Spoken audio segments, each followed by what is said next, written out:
thought I'd get tired of traveling. The endless clatter of railways, highways, and everything in between. But as my train pulled into the station at Bellariva, I felt every bit as excited as the first day of my journey. A whole year. It felt like a lifetime. The places I'd seen, the people I'd met, of course, the forgotten treasures I'd given a new lease of life along the way. I'm a restorer by trade. Bringing our most beloved possessions back to life is what I love to do. I'd been traveling for months, working my way from one town to the next, fixing everything from family heirlooms to VCRs. Bellariva was my chance to take a break. Unfortunately, that would have to wait until after I'd unpacked.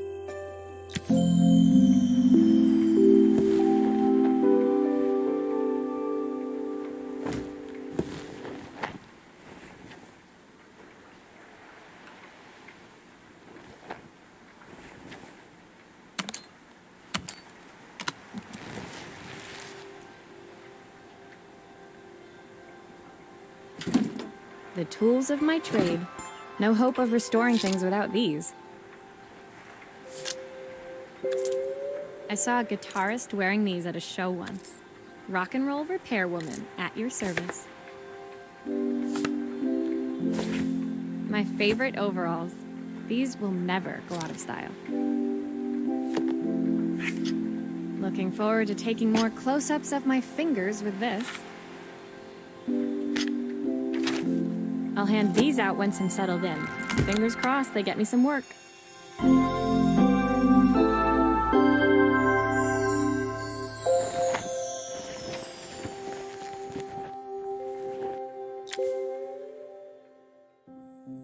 Finally, I'd made it to Bellariva. I'd come for the food festival, taking place in a few days' time. After living off TV dinners and instant ramen for the last few months, I was craving a decent meal. Of course, I'd need to earn enough money to pay for it, so I figured I'd head out the next day and find some work. My parents never wanted me to go. They wanted me to stay in their shop and have a simple, stationary life. I knew there was a world out there, beyond the four walls of our antique store, that I had to be a part of. I daydreamed constantly about the weird and wonderful places each of our antiques came from.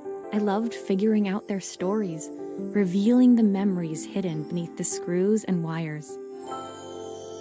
My story in Bellariva began with a little girl, and a voice she was longing to hear.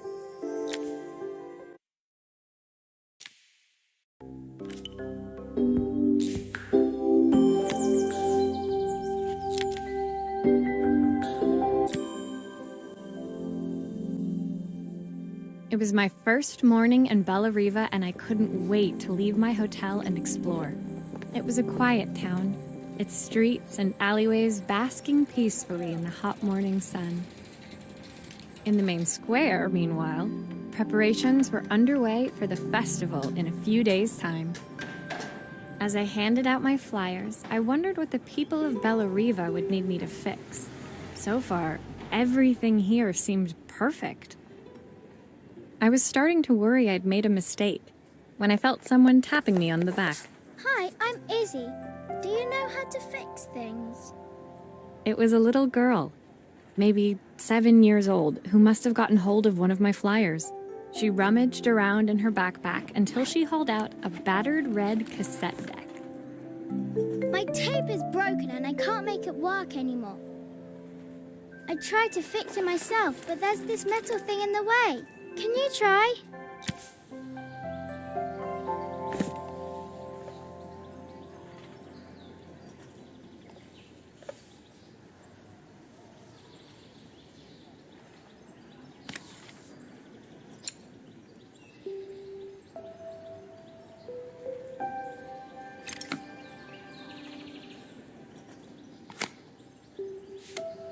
Aha! Those batteries look like they need replacing. Luckily, I have some spares.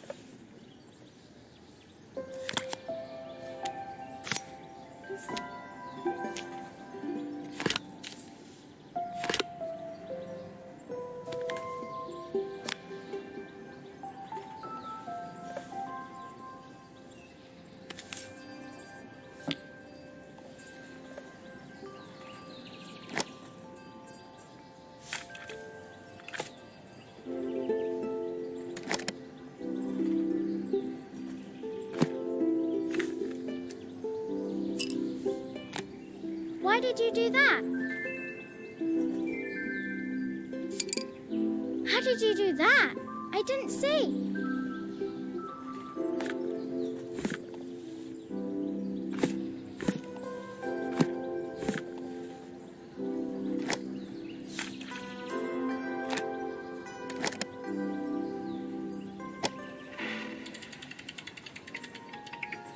Will you dream a dream for me?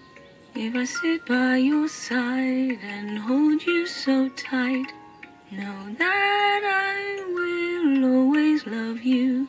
Even though screws still we need to be both put know back. that we must say goodnight. Good night, my darling.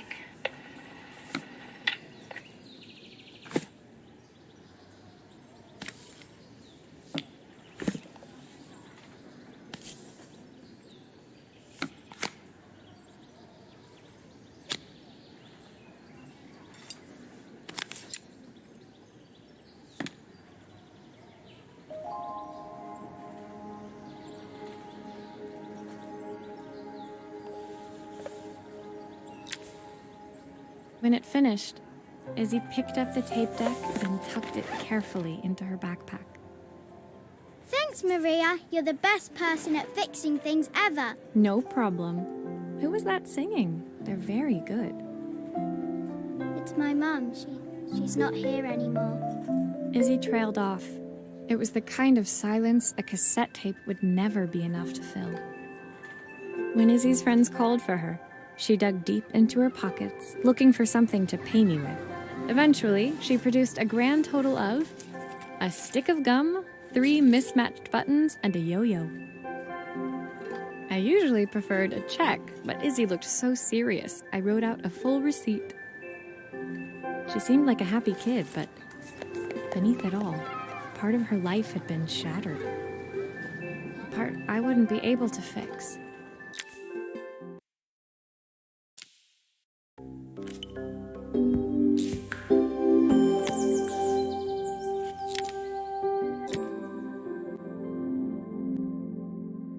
My first repair complete, I spent the rest of the day doing small jobs in and around the square.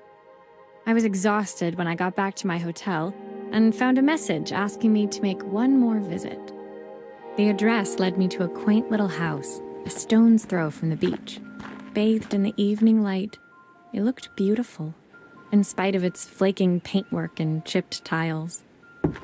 The front door was opened by a harried-looking man, still dressed from a long day at the office. Are you Maria?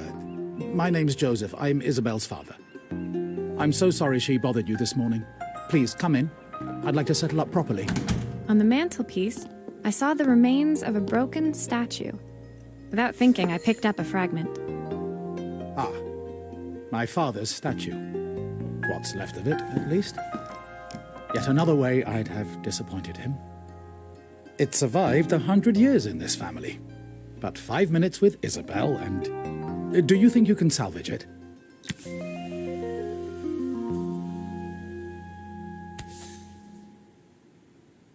Will you be able to see the glue afterwards? I don't want people seeing the cracks.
Is this glue really strong enough to hold everything together?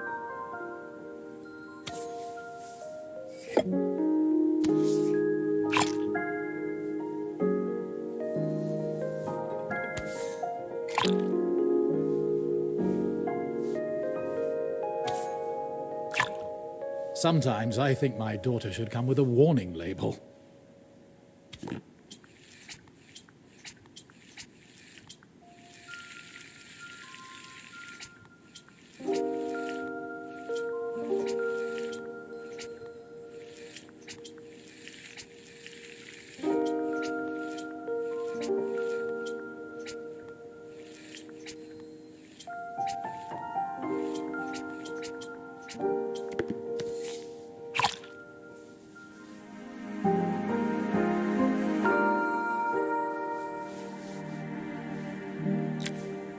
Thank you, Maria. It looks as perfect as it ever did. My father wanted me to make something of myself. He didn't have time for anything less. As Joseph put the statue back on the shelf, it nudged against the family portrait stood proudly next to it. So he was Bellariva's mayor. And that was Izzy's mom. They must both miss her so much. Sorry, I'm a little tired. I've been working late getting things sorted for the festival. There's only a few days to go. Looks like I'll be working late. Again? When I told my parents I wanted to leave, they always found an excuse to be busy, to avoid talking about it. I guess keeping themselves occupied was their way of pretending it wasn't happening. Joseph's work must have been taking up so much of his time. But maybe that was what he wanted. I just hoped he was finding enough time for Izzy, too.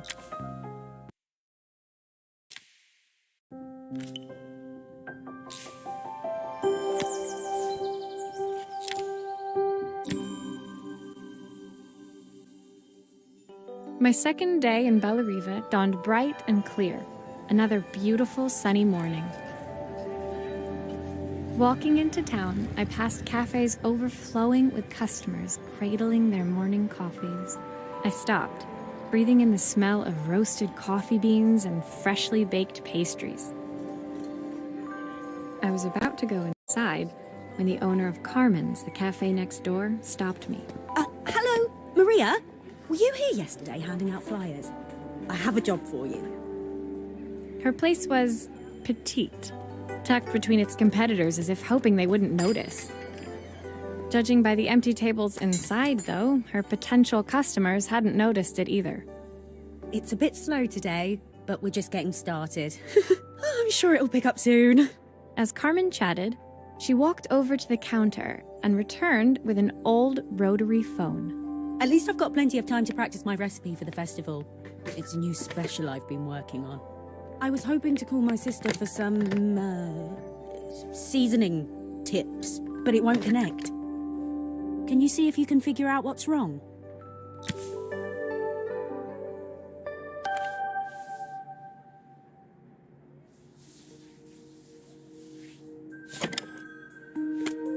You can fix it, can't you? I can't afford to replace it.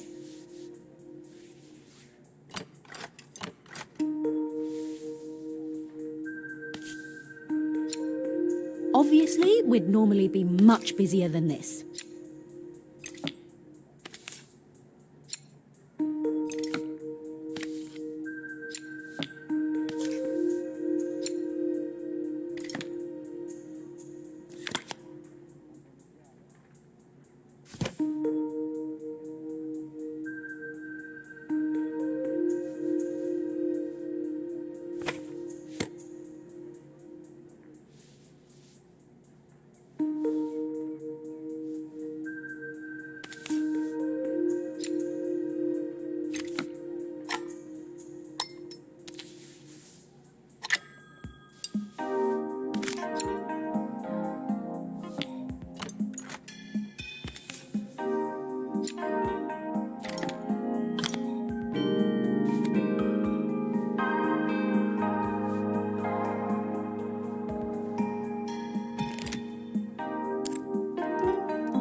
connections aren't quite right. I should check the wiring.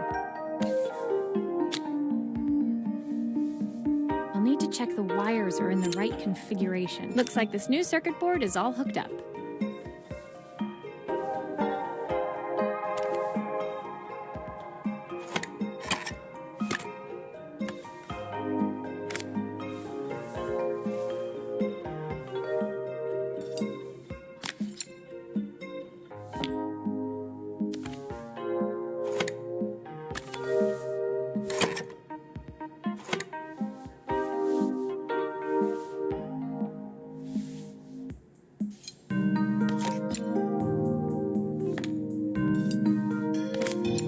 Make sure I screw everything back together.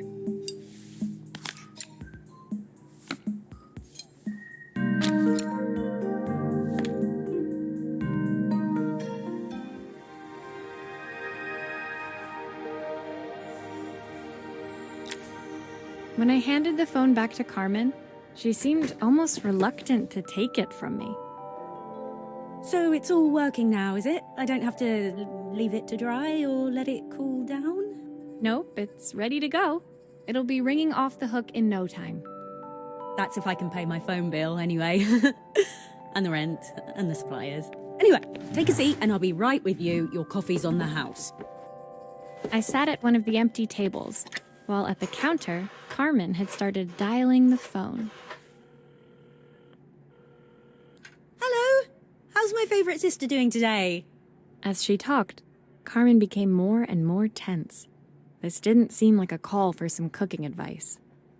I know I still owe you from last time, but I can't afford to take part in the festival if I don't pay. I could almost feel the eye roll at the other end of the line.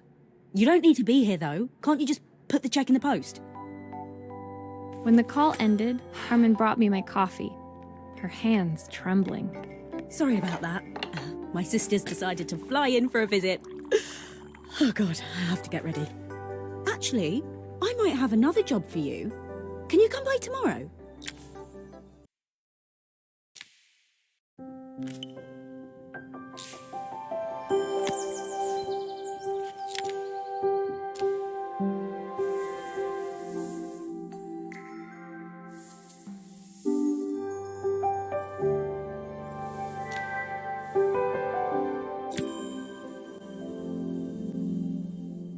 The next day, I'd promised Carmen I'd return to help her get the cafe ready for her sister's arrival. I was about to set out when I received an unexpected call from my hotel's reception desk. Apparently, another guest had asked for me by name. Curious, I took the creaking elevator up to the top floor and made my way to the room number they'd given. I knocked. Are you here about the camera? It's about time. The woman in front of me was immaculate. Not a hair out of place or a crease to be seen. My sister tells me you know how to fix things. I'd usually go to an expert, of course, but in this town... So this was Carmen's sister? The two of them couldn't have been more different. Inside her room, I saw a beautiful reflex camera, any professional photographer's dream. The viewfinder is completely dark. I can't see anything through it at all. I assume you can figure out what's wrong.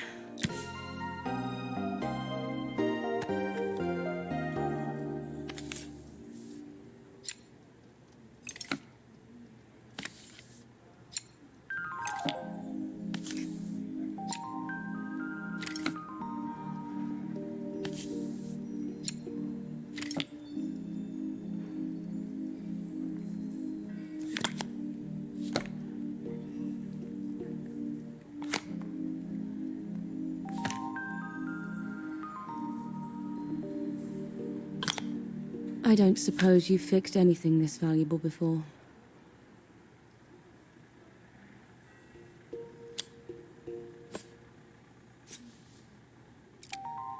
If I use the screwdriver, I could adjust the angle of the mirror.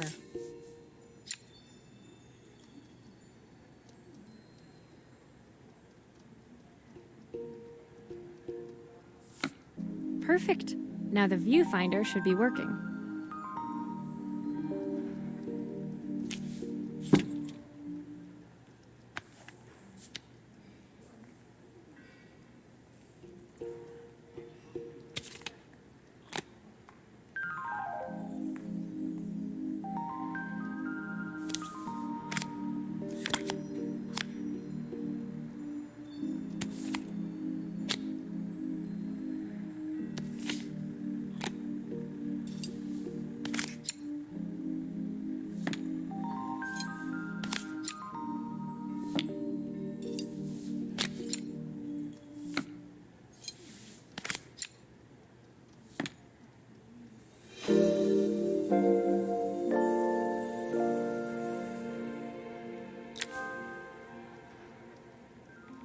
I felt a pang of envy as I handed the camera to Helena. I put my disposable to shame. I picked it up on my first trip to Paris. It's a 1958 limited edition, the first of its kind. It cost me 3 months' salary, but it was worth it. I had no idea what 3 months' salary meant to Helena, but I was pretty sure it was more than I could afford. It was strange, really, that we were even staying in the same hotel. I'd picked this place because it was cheap and cheerful, but surely she could afford somewhere better? She took some test shots, fiddling with the camera settings until she was absolutely satisfied. This work is immaculate. At least there's one person in this town who knows what they're doing. Sending you to me might be the first thing Carmen's actually gotten right. I wondered why Helena had bothered coming if she thought so little of her sister. I hear nothing from her for weeks, and then when she finally does call me, all she wants is money. If she thinks I'm lending her another penny, she'll have to convince me it's not a total waste of time. That didn't sound good. If Hurricane Helena was about to hit, I hoped Carmen was ready.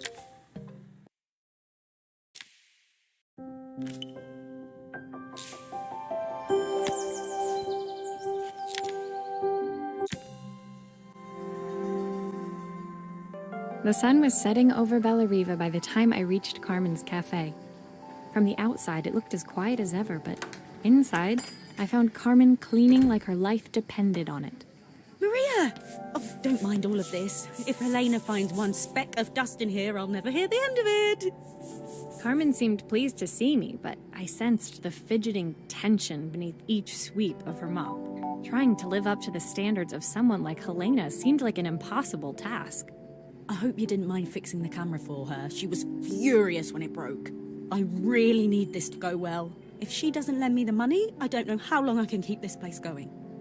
Carmen led me to a back room, where she'd laid out the components of what looked like a neon sign. I had this made when I first opened the cafe, but I'm hopeless with electronics.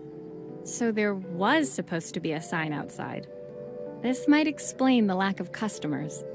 I'd like to put it up before Helena gets here. Can you give it a try?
I think the whole thing is supposed to light up.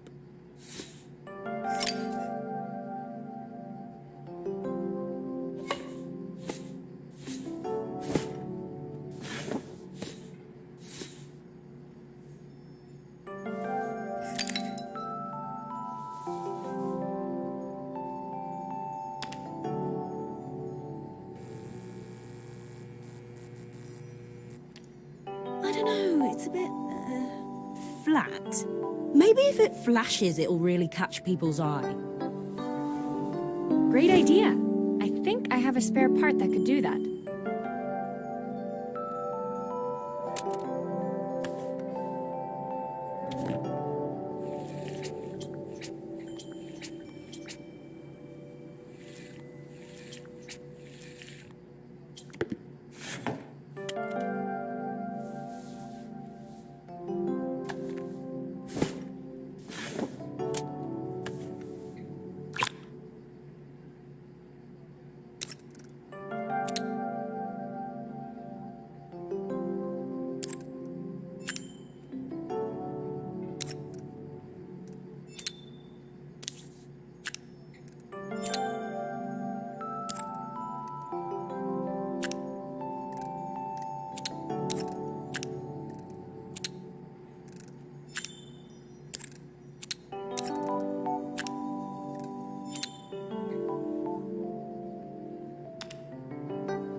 still need something else.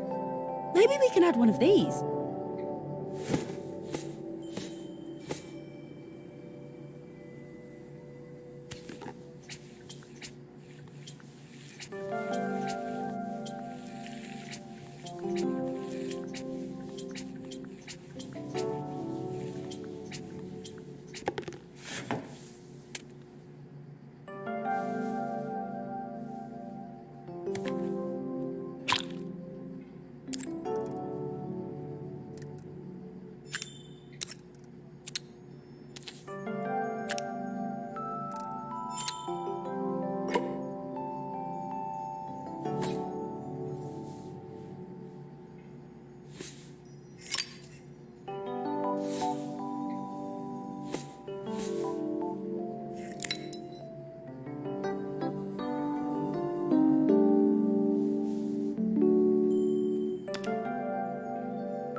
It works!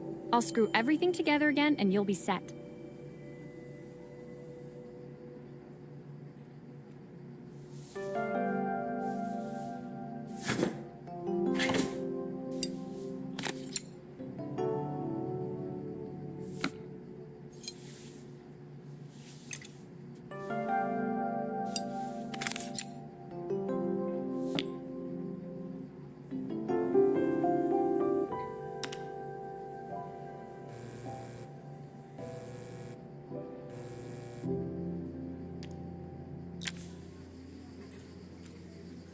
The sign fixed, we headed outside and mounted it carefully over the cafe door.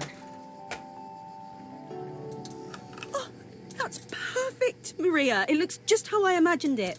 When I had this sign made, it all seemed so simple. Oh, I can't believe I might have to give it all up. I hope I've done enough. The smile froze on her face as she spotted something over my shoulder. I turned to see. Of course, my sister owns the only cafe in this entire town that isn't actually open. For better or worse, Helena had arrived. Carmen opened her mouth to explain, but Helena swept indifferently past her. Finally pausing in the doorway, she turned back towards Carmen. The first thing we're doing is getting rid of that hideous sign. And with that, she disappeared inside. I hoped Carmen's chances of saving the cafe hadn't disappeared with her.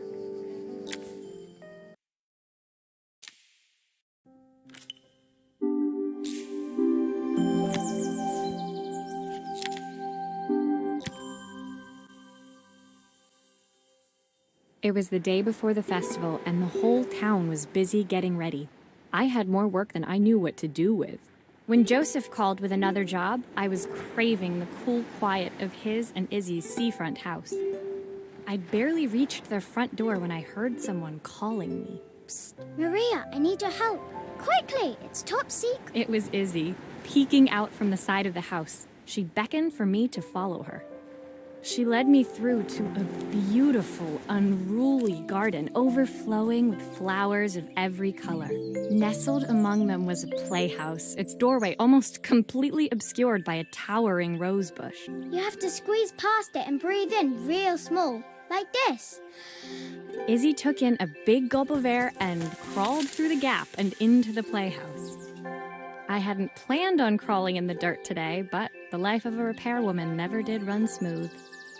On the table inside, there was an electronic toy. Not exactly the usual stock in my parents' antique shop. I had an accident. I didn't do it on purpose or anything, but it won't turn on anymore. Can you fix it for me?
grown-ups play games as well?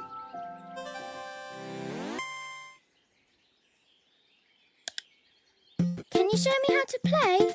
I tried before, but it was so hard.